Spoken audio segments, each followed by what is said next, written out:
വാർത്തകൾ ആദ്യമേ അറിയാൻ പ്രൈം ന്യൂസ് മലയാളം സബ്സ്ക്രൈബ് ചെയ്യൂ. പ്രൈവറ്റ് ബസ്സിൽ യാത്ര ചെയ്യുന്ന കുട്ടികളുടെ ദുരിതം പലപ്പോഴും ചർച്ചയായിട്ടുണ്ട്. ദിവസങ്ങൾക്ക് മുൻപ് എറണാകുളത്തെ ഒരു സ്കൂൾ ബസ്സിൽ വിദ്യാർത്ഥിനിയോട് അപമര്യാദയായി പെരുമാറിയിരുന്നു. ഇതിന്റെ പശ്ചാത്തലത്തിൽ ഒരു വർഷം മുൻപ് വൈറലായ പോസ്റ്റ് വീണ്ടും ശ്രദ്ധ നേടുകയാണ്. പെൺകുട്ടികൾ അനുഭവിക്കുന്ന കഷ്ടപ്പാട് വരച്ചു കാട്ടുന്നതായിരുന്നു പ്രസാദ് കൈതക്കൽ പങ്കുവച്ച കുറിപ്പ്. സ്കൂൾ വിട്ട് ബസ്സിൽ കയറിയ വിദ്യാർത്ഥിനിക്ക് ബസ്സിലെ യാത്രക്കാരി സീറ്റ് ഒഴിഞ്ഞു കൊടുത്ത സംഭവമാണ് പോസ്റ്റിൽ വിവരിക്കുന്നത്.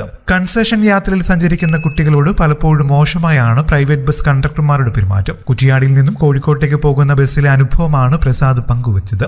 ബസ് നടുവണ്ണൂരിലെത്തിയപ്പോൾ കുറേ സ്കൂൾ കുട്ടികൾ കയറി. ബസ്സിലാകെ ഉന്തും തള്ളുമായി.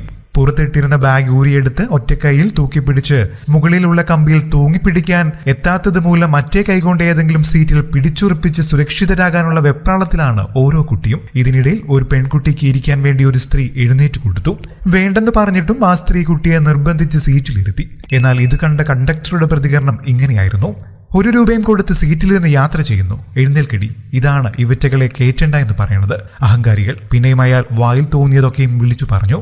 പേടിച്ചാരണ്ട് സീറ്റിൽ നിന്നും എഴുന്നേൽക്കാൻ ശ്രമിച്ച കുട്ടിയെ ആ സ്ത്രീ അവിടെ തന്നെ പിടിച്ചിരുത്തി. ശേഷം കണ്ടക്ടറോട് പറഞ്ഞ മറുപടി ഇതായിരുന്നു: ഞാനാണ് അവൾക്ക് സീറ്റ് ഒഴിഞ്ഞു കൊടുത്തത്. സ്കൂൾ കുട്ടികൾക്ക് എന്താ സീറ്റിലിരിക്കാൻ പാടില്ല എന്ന് ചോദിച്ചപ്പോൾ പാസുകാർ നിന്നാ മതി, ഫുൾ ടിക്കറ്റുകാരിരിക്കട്ടെ, നിങ്ങൾക്ക് സീറ്റ് വേണ്ട എങ്കിൽ നിന്നോളൂ, അവിടെ വേറെ ആരെങ്കിലും ഇരിക്കും എന്നായി കണ്ടക്ടറുടെ അശ്ലീലം നിറഞ്ഞ പരിഹാസ മറുപടി.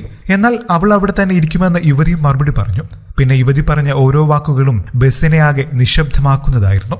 കണ്ടക്ടറെ, നിങ്ങൾക്ക് എന്റെ അനുജന്റെ വയസ്സേ ഉള്ളൂ, അതുകൊണ്ട് ഞാൻ അനുജ എന്ന് തന്നെ വിളിക്കട്ടെ.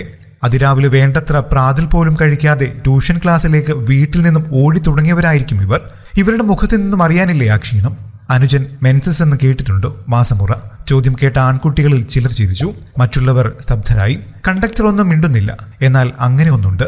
ഈ നിൽക്കുന്നവരിൽ അധികവും മെൻസസ് ആയി തുടങ്ങിയ കുട്ടികളായിരിക്കും. മെൻസസ് അടുക്കുമ്പോൾ ശരീരത്തിൽ വിവിധങ്ങളായ ഹോർമോൺ വ്യതിയാനങ്ങളും മറ്റും നടക്കും. ചിലർക്ക് സഹിക്കാൻ കഴിയാത്ത വയറുവേദന ഉണ്ടാകും, ചിലർക്ക് തലചുറ്റൽ, ക്ഷീണം. ഈ നിൽക്കുന്നവരിൽ ചിലരെങ്കിലും അങ്ങനെയുള്ള വേദന കടിച്ചമർത്തുന്നവരായിരിക്കും. ശരിക്കും അവർ ഈ വേദന ഒന്നും സഹിക്കുന്നത് അവർക്ക് വേണ്ടിയല്ല കേട്ടു, അടുത്ത തലമുറയ്ക്കായാണ് അവരിൽ ഇരിക്കേണ്ടത്. നമ്മൾ അവർക്കായി സീറ്റുകൾ ഒഴിഞ്ഞു കൊടുക്കുകയല്ലേ വേണ്ടത്? അത് നമ്മുടെ പൊതുസമൂഹത്തിന്റെ കടമയല്ലേ എന്നാണ് ദൃഢവാക്കുകളിൽ അവർ ചോദിച്ചത്. കൂടുതൽ വാക്കുകൾ കേൾക്കാതെ കണ്ടക്ടർ ടിക്കറ്റ് എന്ന് പറഞ്ഞ് മുൻപോട്ട് നടന്നു നീങ്ങി. ഇത് കേട്ട് അവരുടെ പുറകിലത്തെ സീറ്റിൽ ഇരുന്ന ഒരു ചെറുപ്പക്കാരൻ എഴുന്നേറ്റ് മറ്റൊരു പെൺകുട്ടിയോട് മോളെ ദാ ഇവിടെ ഇരുന്നോ എന്ന് പറഞ്ഞ് സീറ്റ് ഒഴിഞ്ഞു കൊടുത്തു. മടിച്ചു നിന്ന് അവളെ അയാൾ നിർബന്ധിച്ച് സീറ്റിൽ ഇരുത്തി. ആ സീറ്റിന് അപ്പുറത്തിരുന്ന ആളും എഴുന്നേൽക്കാൻ തുടങ്ങിയപ്പോൾ പ്രസാദിനും ഇരുപറിച്ചില്ല. താൻ എഴുന്നേറ്റ് തുടങ്ങിയപ്പോൾ തന്നെ തന്റെ അടുത്തിരുന്ന ആളും എഴുന്നേൽക്കുന്നുണ്ടായിരുന്നു എന്ന് പറഞ്ഞാണ് കുറിപ്പ് അവസാനിപ്പിക്കുന്നത്. കൂടുതൽ വാർത്തകൾക്കും വിശേഷങ്ങൾക്കുമായി ഈ ചാനൽ സബ്സ്ക്രൈബ് ചെയ്യാനും മറക്കില്ലേ. നന്ദി.